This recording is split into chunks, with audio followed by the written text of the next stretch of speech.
महादेव को तो याद रखा ही है, अपने जहन में हमेशा ही रखा है।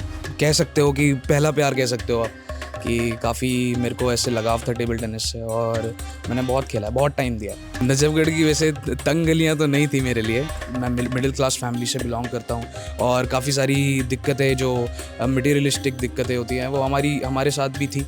कोयम्बटूर में महादेव आदि योगी का आशीर्वाद लेने पहुंच चुके हैं पैराडॉक्स। हसल 2.0 में पैराडॉक्स ने महादेव के एक भजन को रैप की शक्ल दी थी और पूरी दुनिया में फेमस हो गए थे। तो पैराडॉक्स, बहुत बहुत स्वागत है आपका आज तक पर। नमस्कार। Thank you so much for having me here. हाँ जी। तो सबसे पहले ये बताइए कि मतलब यहाँ आने के बाद कुछ कनेक्शन फील कर पा रहे हैं महादेव से?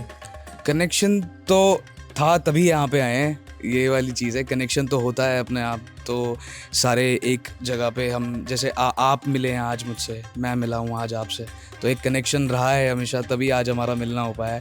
पर यहाँ पे ये चीज़ है कि वो कनेक्शन और स्ट्रांगली फील हो पाता है क्योंकि यहाँ पे डिस्ट्रैक्शंस कम है थोड़ी सी। जो हमारी आउटर वर्ल्ड में डिस्ट्रैक्शंस जितनी ज़्यादा होती हैं वो यहाँ पे थोड़ी सी कम है। हाँ जी। अभी हाल फिलहाल हमने देखा था आप महाकुंभ गए। हाँ जी। और महाकालेश्वर भी शायद आप जाने वाले हैं या होकर आए हैं। तो मतलब आपने महादेव का पीछा कहीं छोड़ा नहीं है? नहीं, ऐसी बात नहीं है, पर वही है, बाबा का बुलावा आता है। बाबा अपने आप जहाँ चाहते हैं वहाँ पे बुला लेते हैं और एक बार मत्था टेकना ज़रूरी है क्योंकि वो चीज़ आपको और एम्पावर करती है अंदर से और काफ़ी आपको रूटेड फील कराती है। और आपका जो मेन मोटिव है आपका, अब जैसे मेरा मेन लक्ष्य है अपने जीवन में कि मेरे को अपने पेरेंट्स के लिए बहुत कुछ करना है और अपने माता पिता की बस उनकी कंफर्ट के लिए काम करते रहना। तो उस एक लक्ष्य पे आपको एकत्रित रखती है, आपका फोकस बना रहता है। हाँ जी। तो इस चक्कर में और दूसरी चीज़ की एक थोड़ा सा ये भी सेल्फ आप कह सकते हैं कि मेरा खुद के लिए मन करता है, मेरे को अच्छा लगता है ऐसी जगहों पे जाना और थोड़ा शांति फील करना। अभी एक जगह हमने सुना था कि आपने एक डाउनफॉल लाइफ में फेस किया है और एक एंजाइटी डिप्रेशन की चीज़ें देखने के बाद, उस फेस से गुजरने के बाद आप आदि योगी की शरण में आए।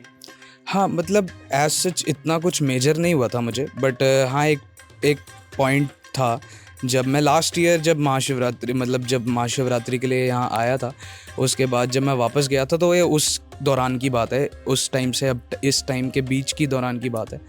तो बस ऐसे था कि कुछ मेरा काम था और कुछ लोग थे जिनके साथ मैं काम कर रहा था और सारी चीज़ें थी, तो थोड़ा सा उसमें चीज़ें हुई, थोड़ा सा पर्सनल लाइफ में कुछ चीज़ें हुई, तो वो सारी चीज़ें ऐसी हो गई कि मैं थोड़ा सा अंडर कॉन्फिडेंट हो गया था और मैं काफ़ी लो फील कर रहा था उस टाइम पे, कुछ प्रोडक्टिव नहीं कर पा रहा था ज़्यादा।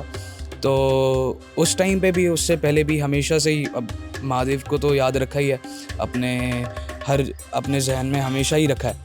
तो उस टाइम पे भी उन्होंने फिर संभाला मुझे।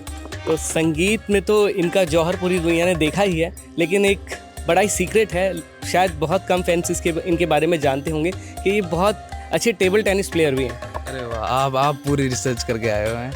हाँ, मैंने 6 साल नेशनल खेला है टेबल टेनिस में।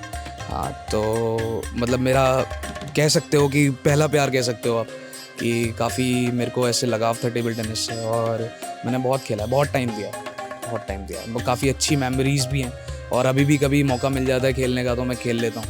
नजफगढ़ की तंग गलियों से निकल के नेशनल इंटरनेशनल लेवल पे संगीत के सारे मंच तोड़ देने का जो रिकॉर्ड आप लगातार बनाए जा रहे हैं, मतलब अब कैसा लग रहा है कि छोटे घर में रह के बड़े सपने देखना है? हाँ, नजफगढ़ की वैसे तंग गलियाँ तो नहीं थी मेरे लिए, क्योंकि मेरे से पहले भी जो मेरे से बड़े रहे हैं जो नजफगढ़ में, जिन्होंने काफ़ी अच्छा नाम बनाया, इंक्लूडिंग शवाक पाजी, उन्होंने काफ़ी सारी चीज़ें हमारे लिए सही भी कर दी थी और तभी मैं एक अच्छी लाइफस्टाइल भी जी पा रहा था और मेरी अच्छी परवरिश हुई। और हाँ, मैं बिलोंग करता हूँ, मैं मिडिल क्लास फैमिली से बिलोंग करता हूँ और काफ़ी सारी दिक्कतें जो मटीरियलिस्टिक दिक्कतें होती हैं वो हमारे साथ भी थी, बट धीरे धीरे अपनी मेहनत करी और मेरे मम्मी पापा की ब्लेसिंग्स रही, महादेव जी का साथ रहा और धीरे धीरे अब आपके सामने वही है, चीज़ें बेटर होती जा रही हैं और भी बेटर करने में लगा हुआ हूँ।